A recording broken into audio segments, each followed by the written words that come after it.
Assalamualaikum warahmatullahi wabarakatuh. Bertemu kembali dengan saya, Sela Nirmala. Semoga pada pembelajaran kita kali ini teman-teman semua yang ada di rumah dalam keadaan sehat. Dan tentu saja teman-teman semua harus tetap menjaga kesehatan. Dan semoga teman-teman masih semangat ya menjalani proses pembelajaran jarak jauh ini. Walaupun kita tidak bisa bertatap muka secara langsung, tetapi dengan kemajuan ilmu pengetahuan dan teknologi kita bisa terus melaksanakan pembelajaran. Nah, untuk itu teman-teman diharapkan tidak men-skip video ini, teman-teman menyimak secara serius karena akan ada materi penting yang akan saya ulas.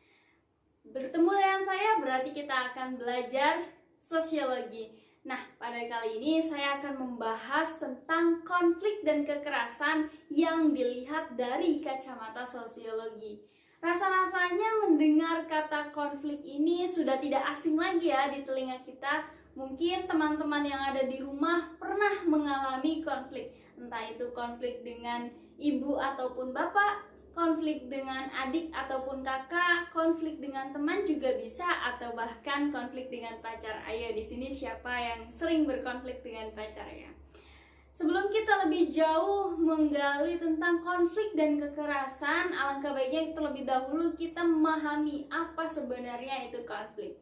Konflik dilihat dari kacamata sosiologi diartikan sebagai suatu proses sosial yang dilakukan oleh seseorang atau sekelompok orang untuk menyingkirkan pihak lawan dengan cara menghancurkannya atau membuatnya tidak berdaya.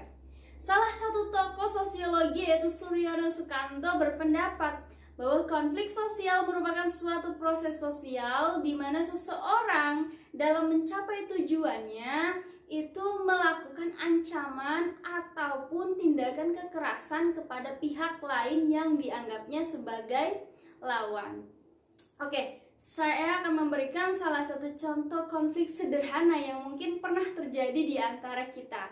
Contohnya ketika misalnya ibu kita meminta kita untuk menyimpan handuk basah di tempatnya, tetapi terkadang kita lupa, kita ceroboh menyimpan handuk basah sembarangan. Nah, hal itu kemudian membuat ibu kita marah dan itu juga bisa menyebabkan konflik di antara ibu dan anak.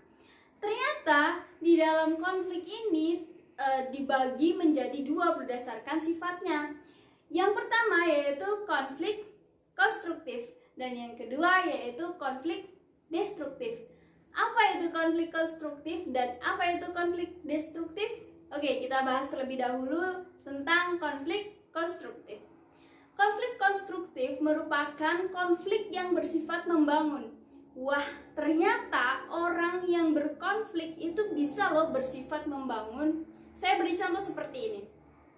Di kelas IPS ada siswa A dan siswa B. Siswa A dan siswa B ini bersaing untuk mendapatkan peringkat pertama di kelas.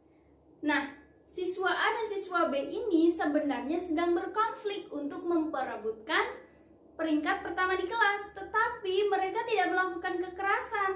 Mereka meningkatkan prestasi akademik mereka untuk mencapai tujuannya, yaitu mendapatkan atau menjadi peringkat pertama di kelas.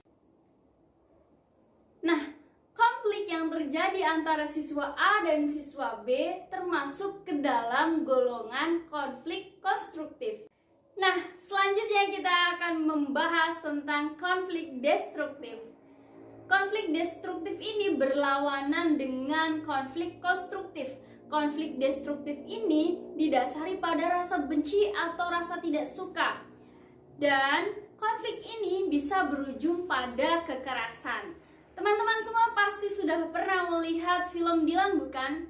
Ada suatu konflik antara Dylan dan Anhar. Dylan marah kepada si Anhar karena Anhar telah menampar si pacarnya Dylan, yaitu si Milea.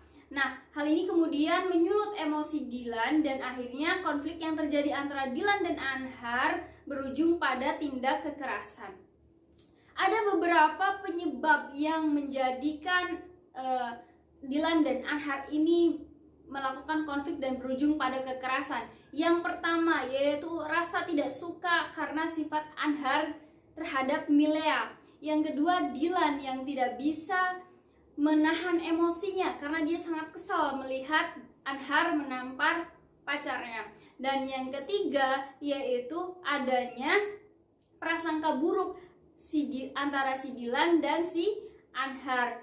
Tetapi ternyata kekerasan itu tidak hanya secara langsung loh. Kekerasan dibagi menjadi dua, yaitu ada kekerasan langsung dan kekerasan secara tidak langsung. Kekerasan langsung contohnya tadi antara Dilan dan Anhar. Nah, sedangkan kekerasan secara tidak langsung itu merupakan kekerasan yang dilakukan dengan mengambil hak-hak dari seseorang. Contohnya seperti memfitnah, membuli juga bisa, mengintimidasi, pokoknya sesuatu hal yang dilakukan oleh pihak A ke pihak B dengan cara merampas hak-hak yang dimiliki oleh pihak B. Mungkin itu saja materi yang dapat saya sampaikan. Saya minta teman-teman semua untuk bekerja. Kita menganalisis konflik yang terjadi di lingkungan kita selama pandemi ini. Selama di rumah saja, teman-teman silakan menganalisis konflik apa sih yang terjadi di rumah saya akhir-akhir ini, dan silakan kalian analisis apakah ini merupakan termasuk ke dalam konflik konstruktif atau konflik destruktif. Setelah teman-teman menganalisis, silakan minggu depan kalian kumpulkan hasil analisis kalian melalui email saya. Dan minggu berikutnya kita akan bertemu kembali, semoga tidak bosan ya. Kita akan membahas tentang dampak dari konflik dan bagaimana sih cara mengatasi konflik yang terjadi di sekitar kita. Oke, mungkin itu saja yang dapat saya sampaikan. Kurang lebihnya saya mohon maaf. Wassalamualaikum warahmatullahi wabarakatuh.